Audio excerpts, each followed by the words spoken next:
Rajini uncle again அங்கே வந்து Rajini uncle மட்டும்தான் அங்கே விஜயகாந்த் சார் வந்து பேசிட்டு போனார். அவங்க ஒய்ஃப் வந்து என் கையை பிடிச்சி இந்த வீட்டில் நீயும் இப்போ நீ தான் மெயின் பொண்ணு, இது உன் வீடு, நீ எதுக்கு ஓரத்தில் நிற்கிற அப்படிலாம் சொன்னாங்க. பிரேம்லதாக்கா அப்புறம் சேரண்ணா அந்த மாதிரி இமிடியேட் எல்லாருமே வந்து என்கிட்ட பேசினாங்க. ஒரு சிலர் பிரீதா பாப்பா முன்னாடி பேசக்கூடாதுன்னு இதே இண்டஸ்ட்ரியில் நீங்கள் அந்த வீடியோ ஃபுல்லாக பார்த்தா தெரியும், அவங்க முன்னாடி பேசவே இல்லை என்கிட்ட. அது எனக்கு ஏன்னு தெரியல. அவங்கள அப்படி காக்கா பிடிக்கணும்னு அவசியம் என்னன்னு எனக்கு புரியல.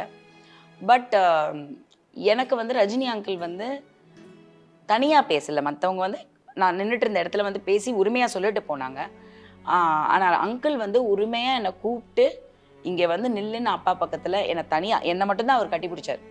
என்னை ஹக் பண்ணி இப்படி இது பண்ணிவிட்டு டோன்ட் வரி அப்படின்னு சொல்லிட்டு ஸ்டாண்ட் இயர்ன்னு சொல்லியிருப்பார். நான் வந்து அப்போ தான் ஃபஸ்ட் டைம் அந்த அன்னைக்கு எங்கள் அப்பா பின்னாடி நிற்பேன். அது வீடியோலையும் இருக்குது, எல்லாருமே அதை கவனிச்சிருப்பாங்க, மீடியாலையும் எடுத்து போட்டாங்க.